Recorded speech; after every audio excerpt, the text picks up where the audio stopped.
Stop it. Right now, while you are listening to these words, somewhere in the world an official is taking a bribe. 30 seconds later, another one. 5 more in a minute.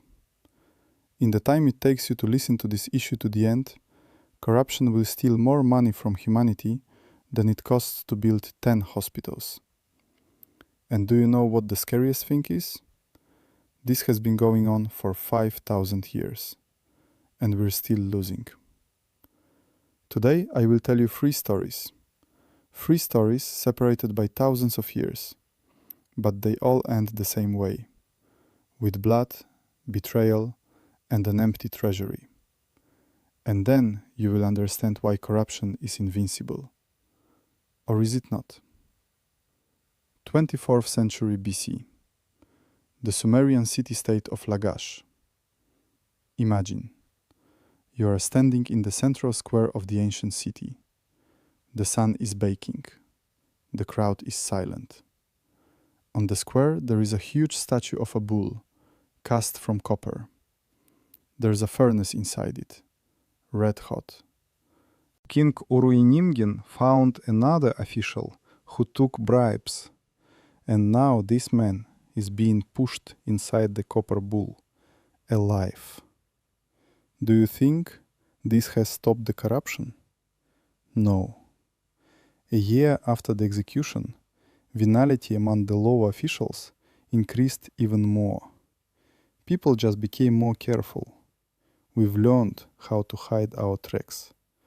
The copper bull did not help. But maybe the problem isn't the method. Maybe it is necessary not to punish, but just to pay officials well. Let's check it out.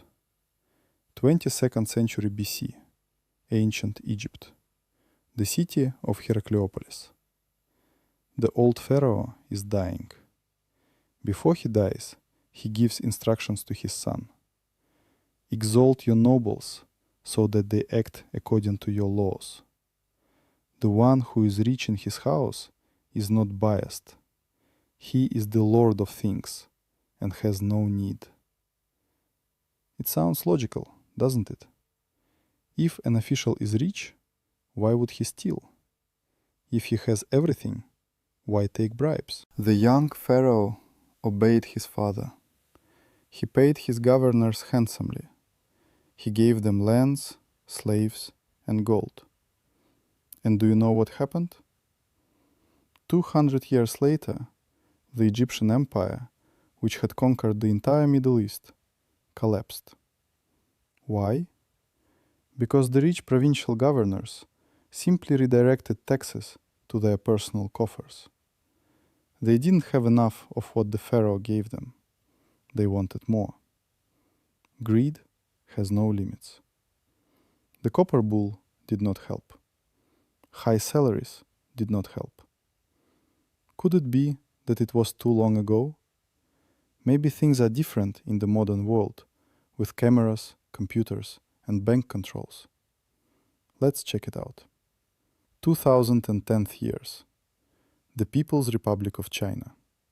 China declares a ruthless war on corruption.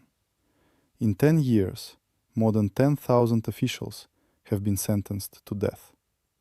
Many executions are broadcast live on television. Imagine, you turn on the TV and there they shoot a man for a bribe. Do you think it worked? No. Corruption is still rampant in China.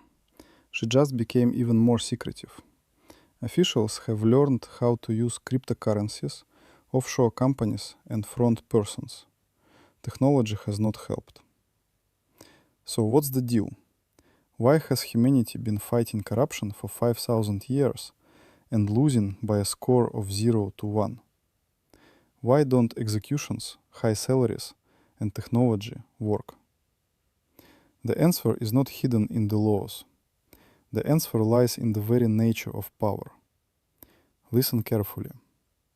When a person gets power, he automatically gets access to money distribution channels, construction contracts, licenses for resource extraction, taxes and duties, government procurement.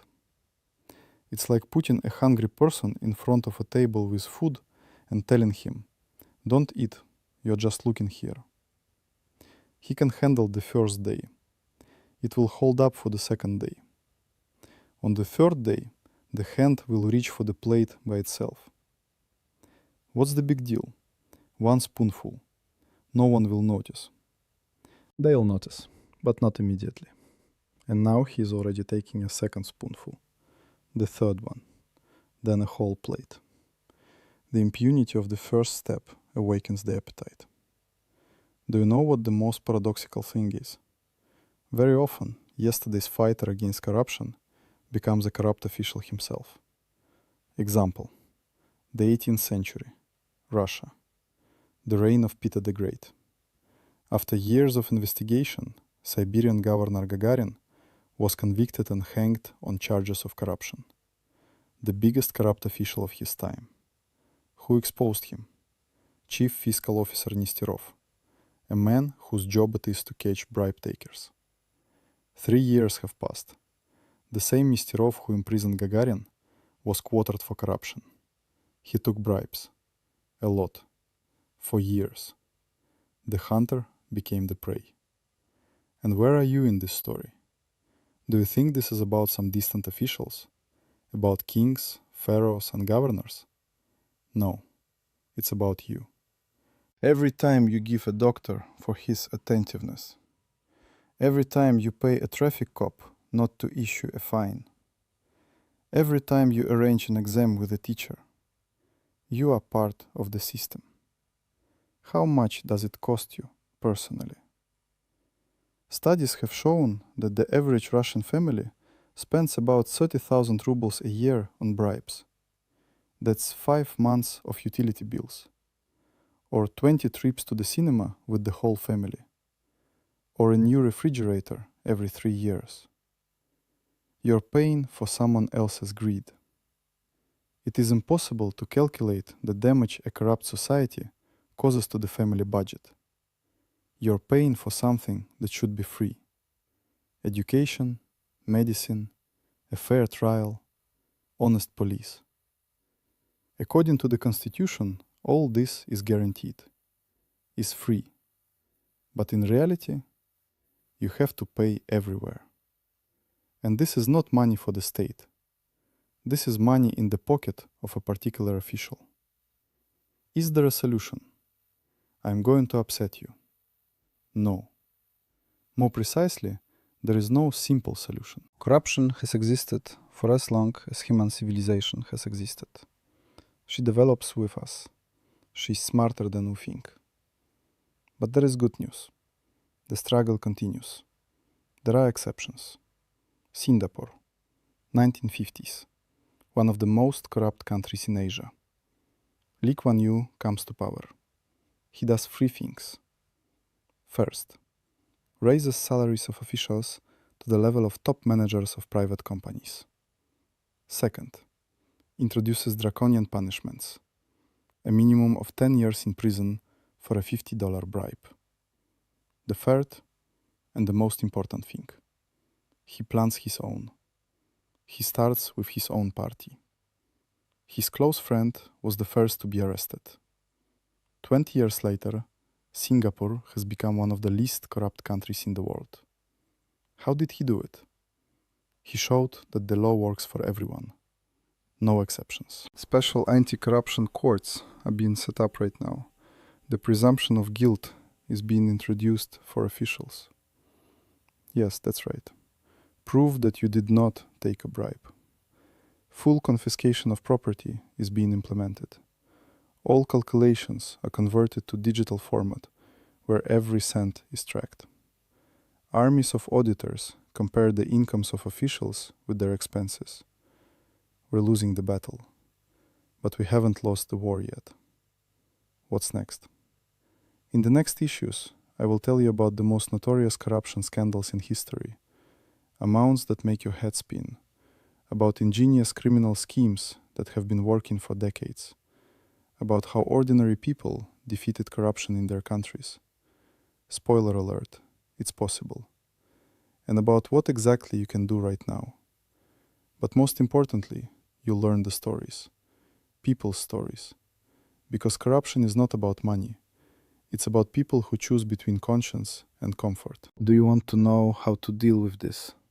Write one word in the comments. Go on.